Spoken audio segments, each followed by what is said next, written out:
I am unashamed. What about you? So we've still been laughing in between doing our podcast about Jase's baseball story at the LSU fan getting I'm sure people will go and look that up. Well, Zach already did. He was watching it where he's at. But it's funny because I didn't have time to tell the story because we ran out of time on the last podcast. But I was watching a game a few weeks ago.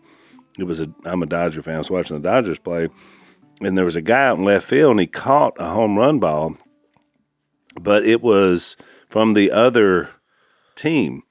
And so, this started back with the Cubs years ago. So the fans start yelling for you to throw the ball back, because you're not supposed to keep one from the other side, And so it was funny. So he catches it. Of course, the camera's on him, and then you see him on camera, but none of the people around him noticed it. He reaches in his pocket. He's still got the ball he caught in his glove. He reaches in his pocket, pulls out another ball, and then throws it out onto the field. And the fans go wild. Yeah. And, he thought he had gotten away with it, but the camera caught him. I thought the same thing about this guy. And if you weren't with us in the last podcast, this was an LSU game and a meaningless game because they've had a rough year playing Nichols. It was a midweek game. So it's already 6-0. It's in the 8th inning. And, Tommy Tanks hits this home run.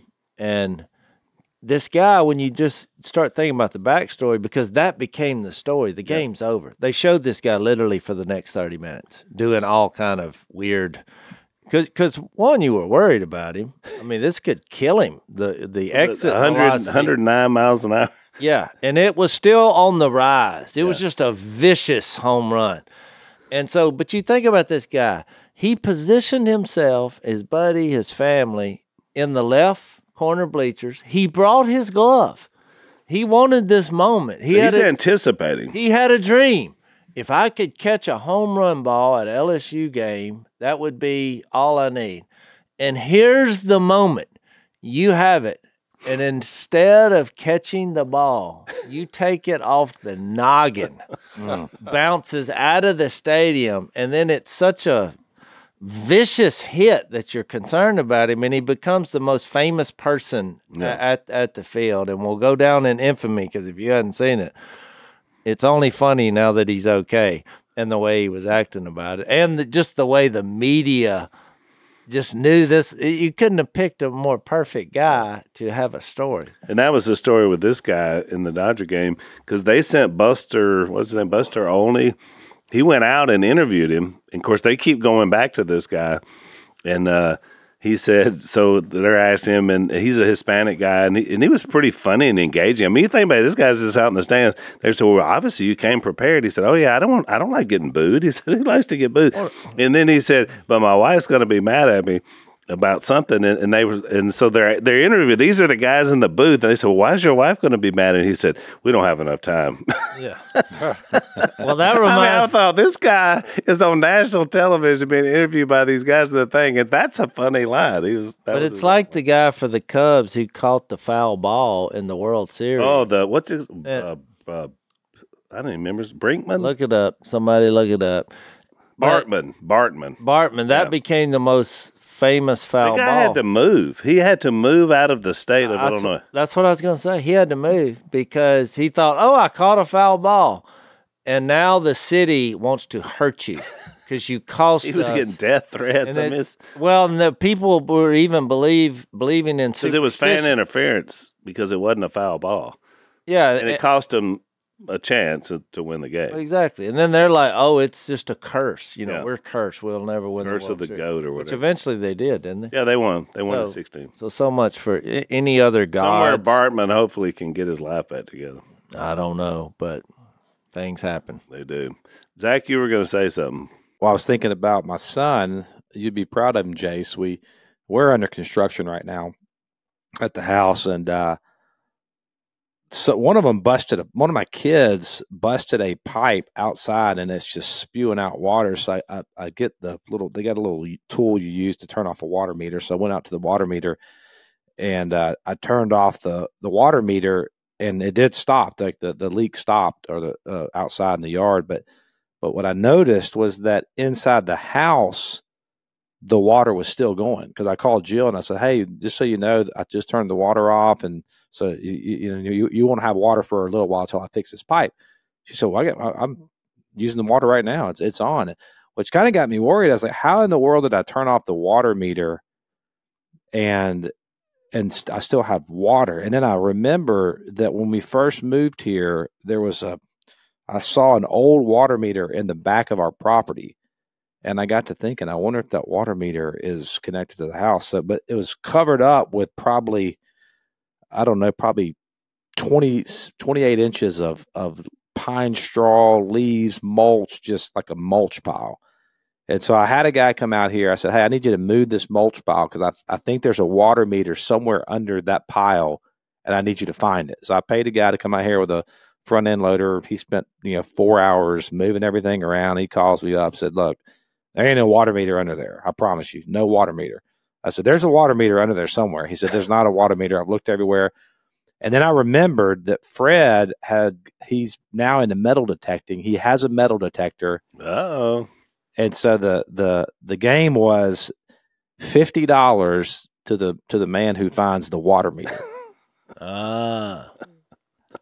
And I'm in the middle of and spent $800 to win 50. Exactly right. Well, but he's been finding stuff. So while we were recording the last podcast, he bust up in the studio here, and he gives me the thumbs up. He's like, I found it. Where's my money? So I went out there, and during the podcast, he wants to get paid. He wants to get paid. I go out there, and he has the whole thing exposed and swept off, and it's like this. It's like there's a hole about 2 feet deep, and at the bottom of that hole is in fact a metal cover to a water meter. And so my son he's a metal detector guy. He's officially now. Has he ever watched that show, Duck Family Treasure? He's heard about it. Yes. Is that what got the fever going? That's what got the fever going. Look at there, Jase. You're inspiring the young. I just figured my cousin, who was an executive producer, would have said, you know what? That show worked. My son has become a metal detector. This is the first I'm hearing about it. Yeah. On the podcast. Well, we do. In our family, it takes a lot for someone to say, good job, Jase. Well, Jase, can I tell you what? I was actually going to tell you that he was into metal detecting when I heard you were coming through Black Mountain, but you never stopped by the house. So we did blow the horn. How old is your house? My house? Your house is old. Built in 1897. Okay, well, I need to investigate that. The next time I come through, I will not blow the horn until I'm in the yard.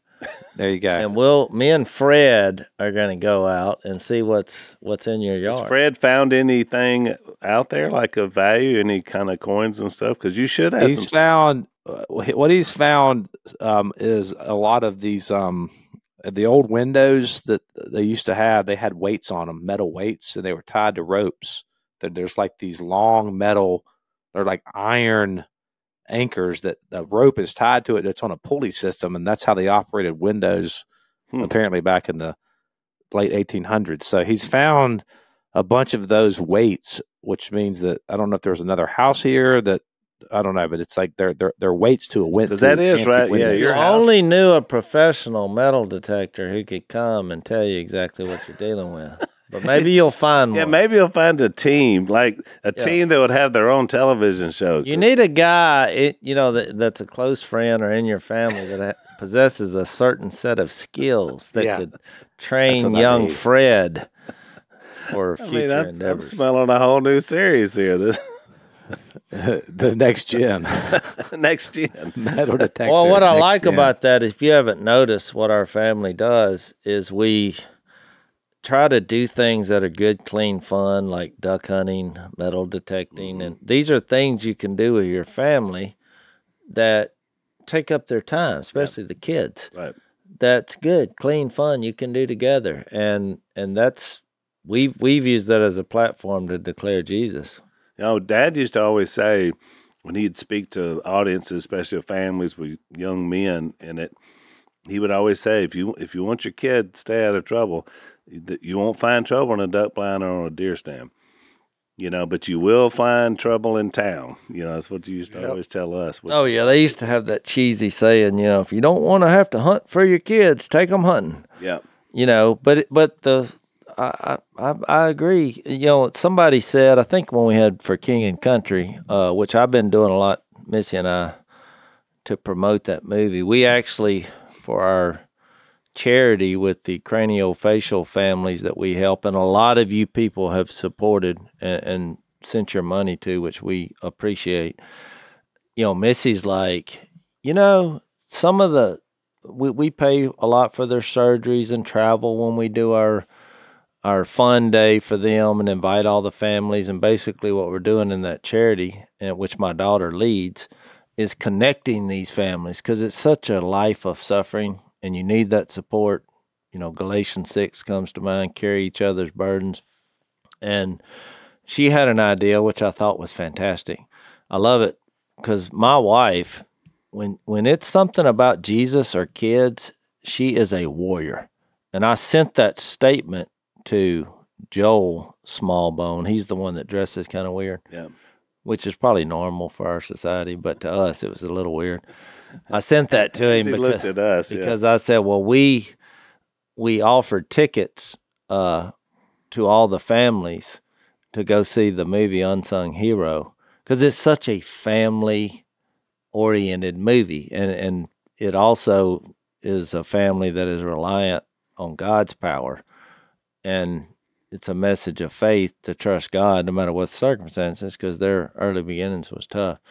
But I thought, what a great idea, babe, because it's so inspirational, especially for the families that we're helping. They need these moments of inspiration. Here's something good and clean you can do with your family. Go see this movie.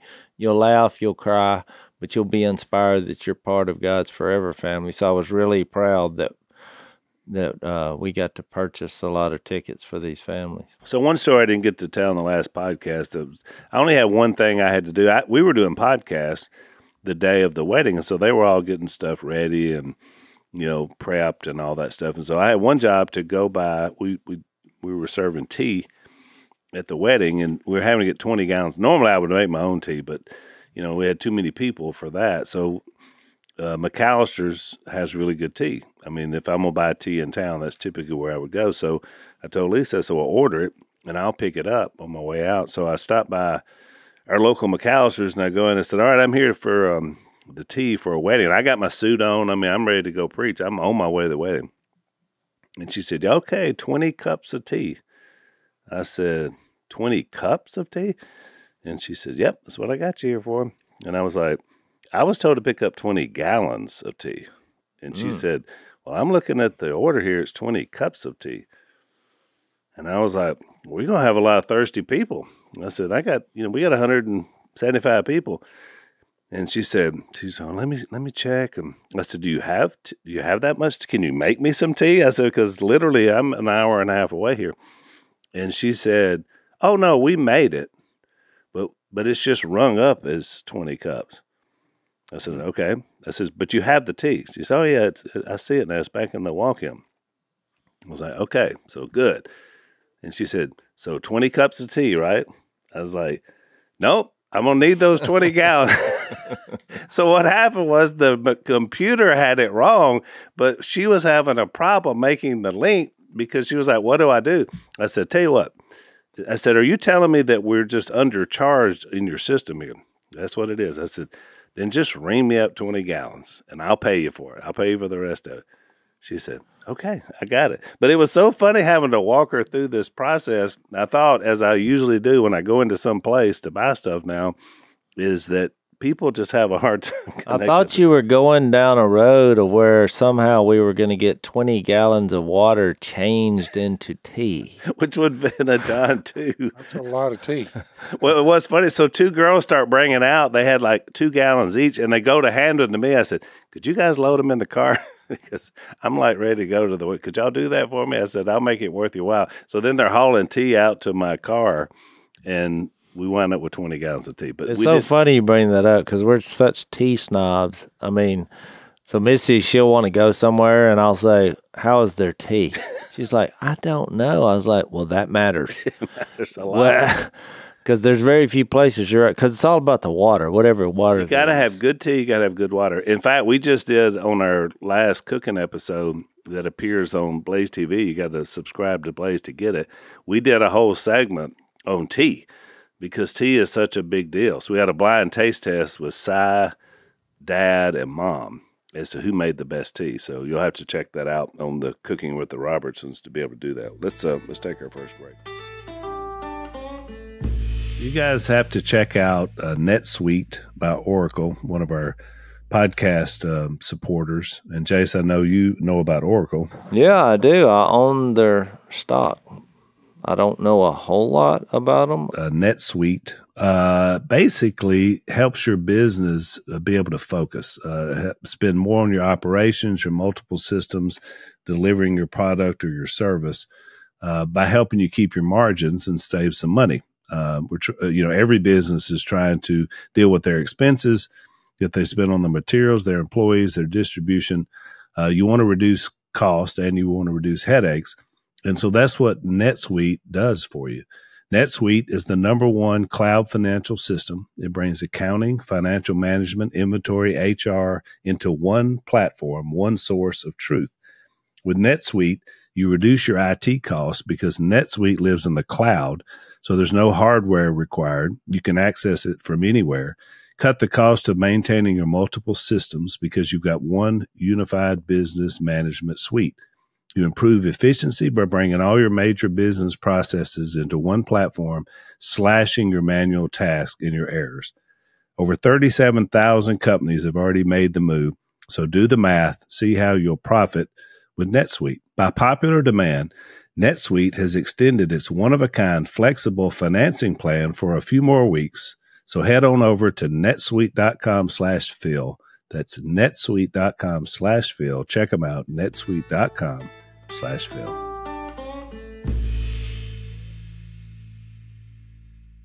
But surprisingly, McAllister's, Chick-fil-A, and the airlines, if you ask for a black tea, which I guess I'm the only person in society who does it. I do it too. Well, I'll say I want black tea with a cup of ice. Yeah, bring me ice though. And so they stop and they're like, "What do you mean?" I was like, "I want a black tea and I'm gonna pour that over ice." And she's like, "So you want an iced tea?" I was like, "Yeah, but I was just letting you know." Because you don't want to bring some out in a bottle of iced tea. That's no good. Exactly. Right. And so I'm making my own, and it's always good. It's good. Yeah, because they brew it. It's all about the brew. So Melissa came over, speaking of tea, yesterday, and she's right in with the tea snob with us. Oh, yeah. I mean, it's strong in her. And so somebody said, I was making tea. And they were like, why are you making this tea? Because of those 20 gallons of McAllister's tea, I had about 4 gallons left. So I was giving that to the kids because that's day-old tea now, which I don't drink that old tea. And so I'm making some fresh for me and Melissa. And they were like, why are you making fresh tea? I was like, well, I've got my cousin here. We're not gonna serve that day-old McAllister. Are you kidding me? That's only fresh. It's a dangerous addiction you guys have. I remember when I ran for Congress, I asked Willie to introduce me to some of his money friends, and because I was raising money for the campaign, and he said, "Yeah, come over. I'm going to take you out to meet somebody, be at my house at 5 o'clock or whatever it was." I get there, and probably within an hour before me getting to his house, he was making tea, and he had the glass container right there on the side of the counter, and he pours the boiling water in the glass container into where the tea bags were at, and it exploded. Oh, I remember that. Yeah. Yeah. So the boiling water hits his legs, and I mean, it is like it's bubbled up. 4 inches above the shin bone was a blister about 4 inches high. Oh, it was a bad burn. Oh, it was horrible. And I was like, "Are you still want to go?" He goes, "No, we'll go." I said, "I don't know, dude." And so he was in pretty bad shape. So can you imagine that? You go to the ER and they're like, "What happened?" He's like, "I was making some tea." It's a tea accident. I never heard of that. We all learned a valuable lesson that day. Don't put boiling water in a glass jug. I mean, That's it was a DED. I've never seen. I mean, it was. I remember when that happened. I mean, he had third-degree burns. Yeah, I'm surprised that he continued with the trip. We drove out to Ala, and we were out there all night, till late at night, and so he was still raising money for you, Zach, even with third-degree burns. What a cousin! And I'm going to push back about you saying that's an addiction or what. If tea is bad for you, I'll give you exhibit Uncle Si. Evidently, it's not that bad for you because he has defied most laws of nature with staying alive as long as he has. Well, he told he drinks a gallon a day. When we appeared, 2 gallons. We appeared on Dr. Oz together as a family back when the show was going on. Dr. Oz said, "Who do you think in your family has the healthiest liver?" And somebody jokingly said, "Well, we know it's not Si." And he was like, "Wrong. Because tea is a great diuretic for your liver." He said, Uncle Si drinking that tea has the healthiest liver. We need to get on some of that tea. Well, you drink a lot of tea. I drink a lot of tea. I drink tea. Yeah, I love tea. But you had bad liver enzymes, though. I make it and it's drink because it I'm every fat, day. Zach. Me too. And I love making it. I like hearing the gurgle sound. Oh, yeah. I'm like, they have tea makers. Do you know now, though, that Mr. Coffee has quit making tea makers?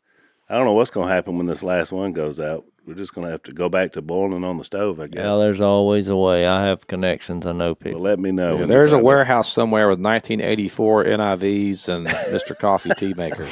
So.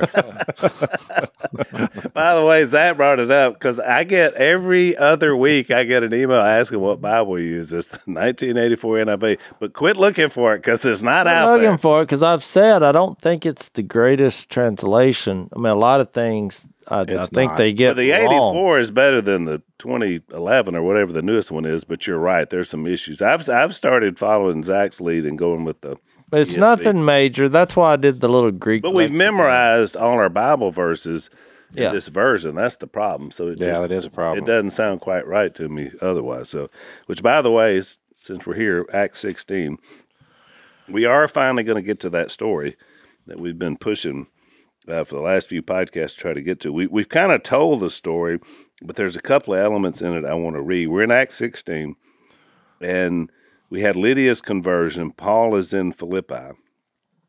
And then there's this girl who we talked about a few podcasts ago who is a fortune teller, but it's coming from this evil spirit that she has that has possessed her. And so, Jase, I forgot how you described it. Well, I said that even though she didn't say anything wrong, when we get to Acts 16 and 17, you're really going to see how this is the true God against all these gods. I mean, Rome was, to say that there was a God on every street corner is not an embellishment. Right. They, from Mars to Jupiter to Artemis, these are just off the top of my head here, but that they were just into gods that when you think, well, what are these gods? I'll just think of Greek mythology and all the Greek gods, and that was the culture at this time. And you just think about what Paul and the other disciples are up against here. They're going around saying there's one true God. Well, that was just, you want to pick a fight? Yeah. Go do that in a place where they're like, oh, no, everybody has their own God, which is not a whole lot different than our culture today. You figure out who God is. And see, when you think, well, what are these gods? They're made up. People make up. You say, what is a God? Like, we're going to get to or did we already do that? We already did that about Zeus and who was the other? Yeah, that was back when their first journey. Hermes and Zeus. Remember that? They saw a miracle and they're like, oh, the gods are real. No, these are fantasy gods that they made up, people have made up as a way to excuse basically how they want to live. I mean, even when you get into, what was the woman who, the temple of, was it Diana? Yeah. Where they're having sex. That was in Ephesus, wasn't it? Yeah. Corinth. One of the two. Yeah, I think it was Corinth. They're like, it's okay because this is the God we follow. We're offering sacrifices. So it just sounds like a good way to have sex with a lot of people. Yeah, which was part of their culture. Yeah. And we established that when we were talking about Philippi, that this place is very Gentile, It's a Roman military stronghold, and it's so not Jewish that they didn't even have a Jewish synagogue there, which is the only one that all these other ones he finds a synagogue when he gets to down. Well, they didn't even have one. So you remember he establishes his first relationships with Lydia by a river. That was the only place he could find anybody that seemed to fear God was down on that riverbank. Well, exactly. And that's why I brought up the history of Philippi. Remember when we went through the Alexander the Great and the Cleopatra later and all these things that have happened, who were so into this occult world and supernatural happenings that they had invented. So the slave girl, she basically didn't say anything. Here's what she said. These men are, now she's got this spirit. What verse she at? I'm in 17. These men are servants of the Most High God who are telling you the way to be saved, which is true. So whatever the spirit she had recognized what Paul and Silas were doing. Which is whether it was a demon or whether, whatever it wasn't unlike, remember the when Jesus cast out the demons, they all knew who Jesus was. That's right. But the problem is when you're tapping into a source that is not God, the God, that's unacceptable. Yeah. To Paul. And that's why he cast the spirit and also out. I think let's take another break. So, Zach, I've got a sobering statistic. New estimates indicate that there were more than 1 million abortions in 2023, which is the highest amount since 2012. So we're still having a big battle when it comes to abortion in our culture and in our country. Yeah, that's unfortunate. We gotta move the hearts and minds of people for sure. Yeah, and a lot of people I think thought, when Roe v. Wade was overturned, that this was going to be the end of abortion, but it's just kind of galvanized those that are for it and those that are against it. And obviously what we're trying to do is save babies and save moms and young men as well who find themselves in these situations where they have an unplanned pregnancy. Our friends at Preborn have a network of clinics that are positioned in the highest abortion areas, many times next door or very close to a Planned Parenthood where most of the abortions are occurring. Last year, Preborn's network of clinics saved over 58,000 babies, and we praise God for that. Every day, Preborn welcomes 200 babies whose lives have been rescued from the clutches of death. By introducing a mother to her child on ultrasound, a baby's chance at life doubles. Mothers and babies are showered with God's love and assistance for up to 2 years. So what I love about this is not just pro-life, but it's pro-love. And $28 a month can be the difference between the life and death of a child. All your gifts are tax deductible, so we're asking you to join together and help mothers choose life. You can donate by dialing pound 250 and say the keyword baby. That's pound 250, keyword baby, or you can go to preborn.com/unashamed. That's preborn.com/unashamed. Let's join in with our friends at Preborn and save some more childs and save some more babies.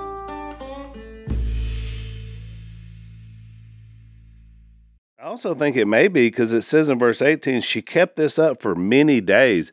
I think she just got on his last nerve. Well, it could have been an annoyance, but I really think the greater point is this is not from God. Yeah.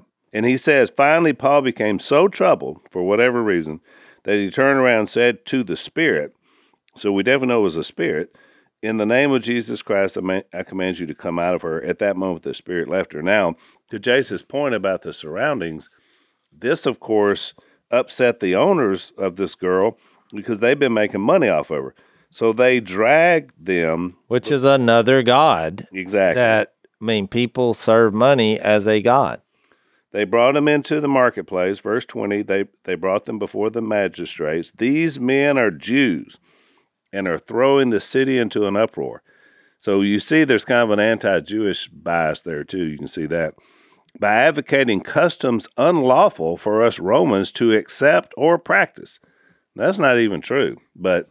Well, because they're saying there's a God and it's not any of these gods. Right. Because the Roman custom was any god works. And the irony was Paul is a Roman citizen, but this guy has no idea. Go ahead, Zach. Yeah, I think that we always, on this podcast, a lot of times we push back on over spiritualizing things, but there's also the danger. I think you look at this text of under spiritualizing it. Like there, obviously, she was doing something by the power of some evil spirit, right? That was not of this natural world enough to where Paul rebuked the spirit and it stopped. And so, I think it is evidence there's something going on here. I think too, like probably her whatever she was doing was. It seems to me it was probably disruptive to what they were what they were trying to accomplish here.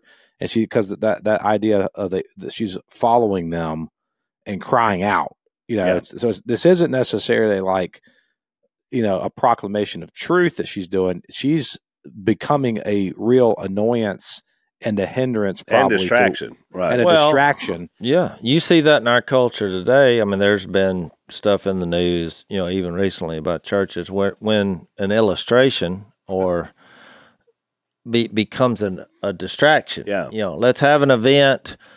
We're going to share Jesus, and then you do things that seem not to line up with God's character. Yeah. You're taking the culture to try to draw people in, and then excusing it by saying, well, Jesus met with tax collectors and sinners. But sometimes the illustration is such a distraction to the power of God and the message of Jesus that it's not right. It was kind of my illustration I used in my sermon, Jase, a couple of sermons ago when I talked about Buc-ee's, which everybody loves Buc-ee's because it's like a convenience store on steroids. The problem is that I laid out, because I was talking about how sometimes we fall in love with the messenger and not the message and who the man is, Jesus, that Buc-ee's is not very convenient. I mean, when I drive by one, there's 100 gas pumps there, but there's also about 1,000 people in there. And so I was like, I'm just going to stop at the convenience store at the end of my street. You know why? It's convenient. Yeah. And so I was making the point that sometimes the big and the shiny draws you in, but it's really not what it was designed to be. And that's exactly what happens. Well, that's kind of, because I've been asked 10 times about this situation that happened in Missouri just in the past week. There was... And it was what I was describing. Yep. They had some kind of a guy dancing around on a pole. Apparently, he had been on one of these shows. Like America's Got Talent. Yeah, one of those, right. And they were using it to draw people in. They're like, hey, we brought, hundreds of people to the Lord. And I've sat in rooms before and thought just like that, like, how could we do something to get people to come to listen to this? So another preacher gets up and basically rebukes the whole bunch for having the guy come in and do this. Well, he was subtle about it. Not really. Well, without knowing the specific situation. He was subtle in the Jezebel spirit, sort of subtle. Without knowing the mail. Without knowing the situation, and I was not familiar with any party involved, so I'm giving you my take without knowing the details, circumstances, or whatever. But just my overall take, I was like, seems like this guy that rebuked everybody is a lot like my dad from a personality standpoint, in that when most people say something that's like socially awkward, most people think, oh, maybe I shouldn't have said that. But with Phil's personality and this guy, they kind of like that, and so, which Phil, I think it's a good trait, which is why people are drawn to that, because you're not scared to share what you really believe despite what people think about you. Well, and to sum up what I'm saying, there's some people with unique personalities who would rather speak the truth no matter what, and have that happen, have that out there. They would much rather do that than be boring. Yeah. And so that's what I attribute it to. So this guy definitely was in that vein, and he kind of rebuked the whole bunch. And then the pastor who put the whole event on, he hollers out, "You're like, done. You're done. That's enough." So, is it a black eye for that church? Yes. But my point is, the fact it becomes a national story, it's not worth. We have a mode, even when we do TV and entertainment, where someone will say something or do something that, not on purpose usually, it's usually innocent, but it might be construed as not in line with the character of God. Yeah. And it might distract from what we're trying to accomplish overall. So we always edit that stuff out, because we're like, no one joke or one illustration is worth the distraction of what we're trying to do here, which is we're trying to get Jesus to the world. Even in our little TV shows and stuff we do, they're not religious shows per se, and they're not some kind of scheme of redemption hidden in there. But it's a good, compared to our culture, what's going on, it's a good, safe place for kids. You make a really good point, especially in this context, because a lot of people just said, "Oh, look at this. We've got this spirit, this girl with a spirit, where good, evil, whatever it is, and we could just take her into every town with us because she's drawing a crowd." But Paul was like, "No, that's not what I want." He cast that out. We've got ourselves a merchandise store these days, and merchandise is one of the best ways you can get the word out about what we're doing here on Unashamed to other folks. Right now, if you go to unashamedmerch.com, use our special promo code Unashamed10, you're going to get 10% off the total of your order. So you got the blind mugs, the Love Always Protects t-shirts, the I Ride with King Jesus mugs, a lot of other stuff out there to check out. Blaze Media merchandise is on there as well. They have a Blaze Heritage collection, a Patriotic collection. So a lot of cool stuff, hats, stickers, mugs, sweaters, whatever you're looking for. It tells other people what you're into. Head on over to unashamedmerch.com today. Use the promo code Unashamed10 for 10% off your order, which is a heck of a deal. That's unashamedmerch.com. Be sure you use the promo code Unashamed10 so that you can get 10% off your order. Check them out today.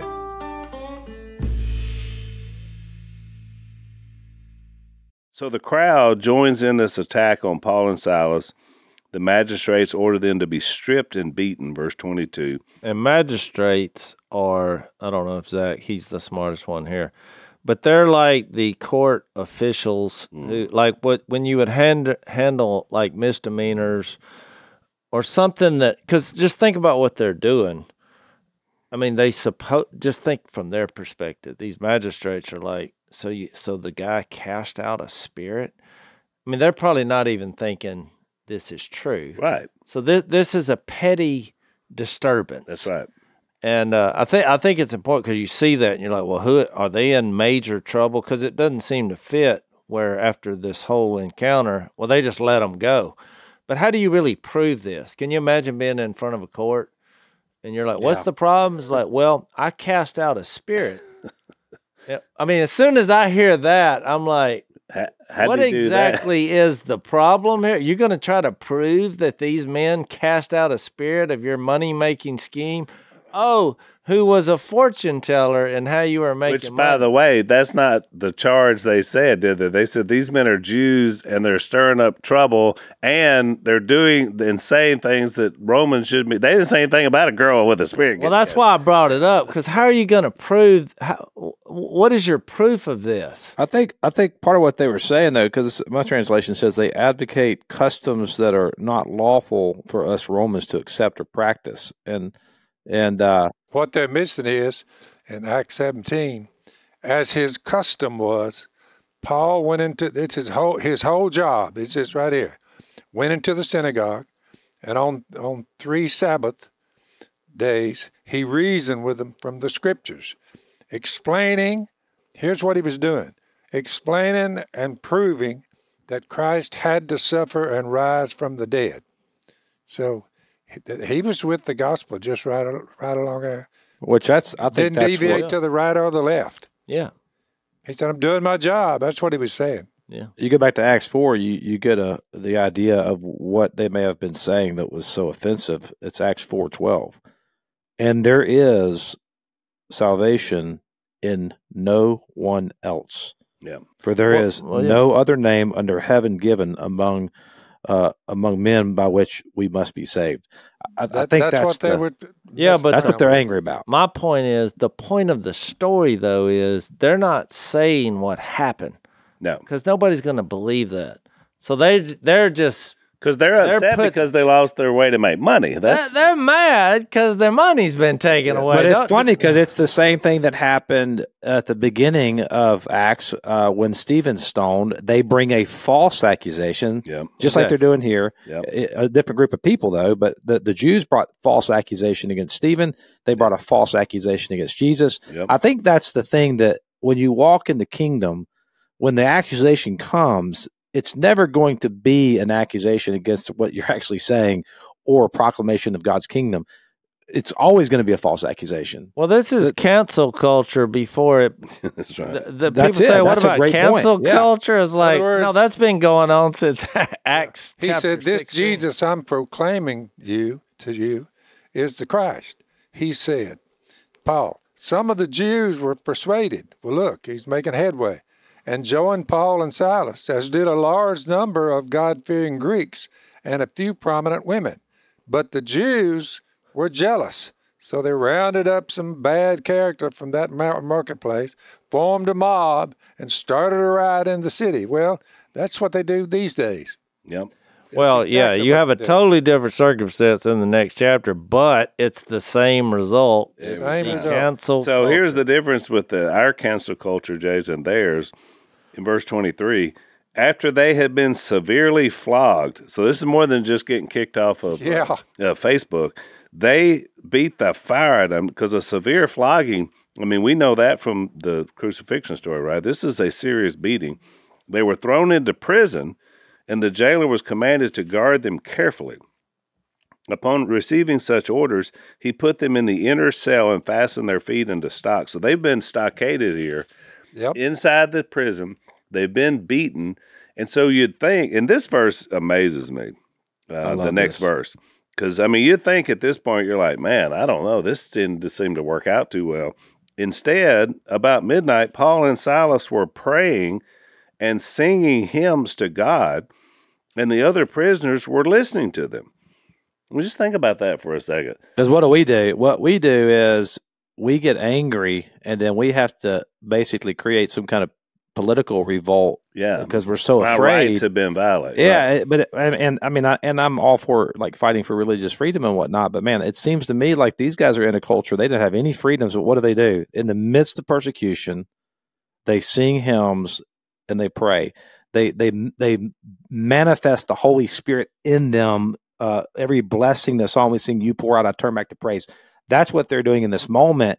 And it's them embodying that type of worship of God that starts to have consequences outside of their own circle. I don't think they were trying to evangelize here. I think they were just literally lifting up the name of God through prayer and song, and other prisoners were listening to them. No, that's a great point, Zach. And really it took me back when you said that Acts 4 earlier. Remember, right after Peter said that in Acts 4, then they were beaten. And remember, it said they considered it a privilege to be beaten for the sake of Christ. So that's a whole different mindset. But whether they were trying to evangelize or gospel, as you said, or not, they were. Yeah, that's it. Yeah, they certainly were. Because the jailer, which we're fixing to see what happens, for some unknown reason, he starts talking about being saved and what do I need to do? That's right. So it's making an impact. And look, I think he's watching. I think the jailer's watching these guys. I mean, this is something that I feel pretty strongly about, that we spend a lot of effort, and I have in my life, spend a lot of effort in ministry trying to capture people, keep people, however you want to say it. But the Bible says that the workers, the problem is not the harvest. The harvest is plenty. The workers are few. I think if you lean into living out a kingdom life, I'm seeing it. Like people will come and say, hey, wait, what is this? What are you doing? What is this about?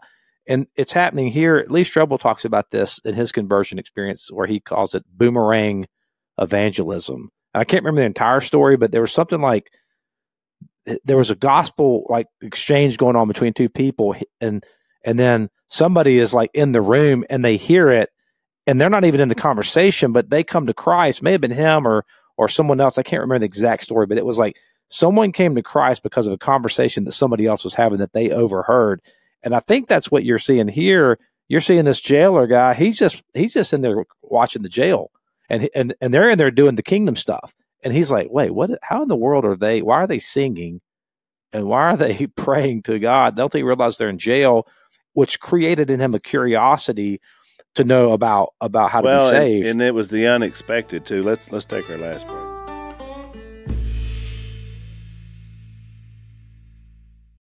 But I think too, it doesn't seem to make sense with they were stripped and beaten and flogged, and then they're praying and singing. But I do think there's something to being eyewitnesses of the resurrected Lord. Mm-hmm. You know, read 1 Corinthians 15, Yeah. 8, I think, with Paul.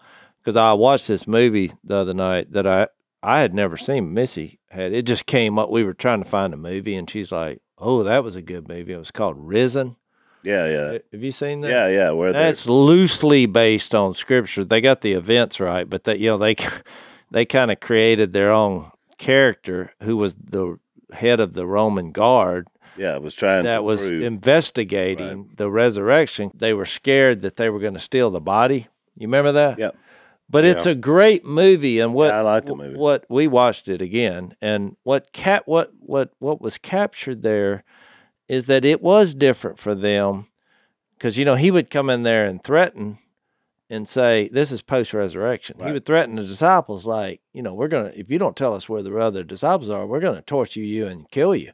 And they were like, "Go ahead," because they were with a dead person who was alive. Yeah. And they're like, "Well, where's he at?" And I think it was Bartholomew who told this Roman official, he's like, "He's everywhere," because he was disappearing. You know, he's like, he's almost like hippie giddy. Yeah. And so I do think, we should take suffering in the name of Jesus the right way, but I think they're extremely like that because they know this is a fact. This is true. So they're singing instead of pouting and crying and moaning. I was going to make that point too, Jase, because there's a reaction. Why don't you read through it? Yeah, there's a reaction that happens here, and I think this is important because their attitude is things are tough, but we're going to sing and pray. And then look what happens, verse 26. Suddenly, there was a violent earthquake that the foundations of the prison, such a violent earthquake that the foundations of the prison were shaking. So now that's a response to their singing and praying. And it's obvious the Almighty did it. At once, all the prison doors flew open, and everybody's chains came loose. So this isn't a normal earthquake. This is one that mass de-arming. That's exactly right. It freed everybody there. The jailer woke up, and when he saw the prison doors open, he drew his sword and was about to kill himself because he thought the prisoners had escaped. And there's a whole thing we could get into there. If the people got out on your watch, you might as well kill yourself because what's coming is worse. Then Paul shouts, "Don't harm yourself. We're all here. We ain't going anywhere." Yeah. And I think, Zach, to your point earlier, this is what really impacts this man. Yeah. Nobody left. So the jailer called for lights. He rushed in. He fell trembling before Paul and Silas. He then brought them out and said, "Sirs, what must I do to be saved?" He said, "I need to I'm on the wrong side of whatever all this. You got, I want some of it," which is really powerful. And it shows you the power of what happens when we witness that resurrection that Jase was talking about. They replied, "Believe in the Lord Jesus, and you will be saved, you and your household." Then they spoke the word of the Lord to him and to all the others in his house. At that hour of the night, the jailer took them and washed their wounds. Then immediately he and all his family were baptized. The jailer brought them into his house, set a meal before them. He was filled with joy because he had come to believe in God, he and his whole family, which is incredible. So much to skip over baptism. They didn't. No, and they did it that night. I mean, it says midnight in verse 25. So now what do you think? It's 2 or 3 in the morning? We're middle of the night, early in the morning. 3 or 4 in the morning. So much for, let's wait to make some kind of public confession. I mean, I'm just saying, it to your point, Phil, I don't think we give it as important of what it is. We just don't. So for some reason, we tend to think, and I think it's just because of what we talked about before. There's so many debates. 3 o'clock in the morning, they all agree to be baptized. Somebody told them that. Yep. But the only somebodies are talking are the Apostle Paul. I mean, Yeah, and they I think religious groups are scared that somehow you're calling it a work or something that you can do, but it's definitely I'm just calling it. it's an Bible opportunity. verses. Well, no, it's an opportunity. You know? Sure. And it's how they reacted. So then a few more hours go. Now it's daylight, verse 35. The magistrate sent their officers to the jailer with the order. Now this is weird. Release those men. I mean, sorry, too late. The Almighty already did that when he did the earthquake. Yeah. But something happened in the storyline there, and we don't know what it is. From the false accusations to now, it's like the... Well, that's why I brought up it was this is beyond, it's less than a misdemeanor. Yeah. They have some kind of altercation that wasn't like they were fighting or someone got injured. They took away these guys' chance of making money, and they pressed charges, and they were false, yet they were technically true as far as the customs of the laws, because they were saying Acts 4:12, basically, salvation is found in no one else but Jesus, and that technically was a violation of Roman law, because they're like, any God will do, as long as you just don't hurt anybody, and it's, you know, but as long as no one gets hurt, basically. And all they heard was these guys are Jews. They're about to find out, no, they were more than that. They were also Roman citizens. Yeah. The jailer told Paul, the magistrates have ordered that you and Silas be released. Now you can leave. Go in peace. He's happy. His family is saved. He's like, you know, now you can leave. But Paul said to the officials, or to the officers, they beat us publicly without a trial. And here's the money phrase, because this is going to set the stage for what's going to happen the rest of Paul's ministry. Even though we are Roman citizens. Dad, that's what they call it. Well, that's what they call a DED. Don't ever do. Yeah, I noticed that they ran upon Lydia and her conversion, and it says the last words of what happened after Paul and Silas came out of the prison. They went to Lydia's house. Yeah, they went on there. The one just was converted, because that was a house church. I think that was pretty. It was the very first house church. That's exactly right. So anyway, he makes a big deal, and Paul says, "No, we're not going to leave quietly. They can come themselves and escort us out." When the officers reported to the magistrate that they heard Paul and Silas were Roman citizens, that's a big because you don't do that. You can't. They were built on the same system we are. You had due process. You had rights. Yeah. As a Roman citizen, they were alarmed. They came to appease them and escorted them from the prison, requested them to leave the city, and then they went to Lydia's house, as you mentioned. But this is eerily similar to what happened in Acts 14:20. Yep. After they stoned Paul, and then I love this. It's one of my favorite verses in the Bible, verse 19 of chapter 14. Then some Jews came from Antioch and Iconium and won the crowd over. They stoned Paul and dragged him outside the city, thinking he was dead. But after the disciples had gathered around him, he got up and went back into the city. You would think he got up and got the heck out of there. Yeah. But in here you see the same thing. They're in prison. This earthquake happens, and he's like, "No, we want an apology and an escort." That's right. And the same thing's going to happen again later in Acts 21 in Jerusalem, and ultimately, that's the one that's going to put him on the track to Rome. That's borderline present. Yeah. If you get in the prison system, and all of a sudden the whole thing starts crumbling down, and you got some people that are saved say, "Y'all need to lead us out of here." Right. We'll probably, I mean, what would be fun, Jace, is if you could, you know, had the stories, and we don't have them, of what happened when that Philippian jailer and his family hooked up with Lydia and her family, and then the other groups there, and just saw what happened in that city, because that's exactly what went on there. But that's why I made the reference in our last, or I guess podcast before, two podcasts ago, about, you know, Paul has this little greeting at the end of Philippians to the members of the kingdom that were part of Caesar's household. Yeah.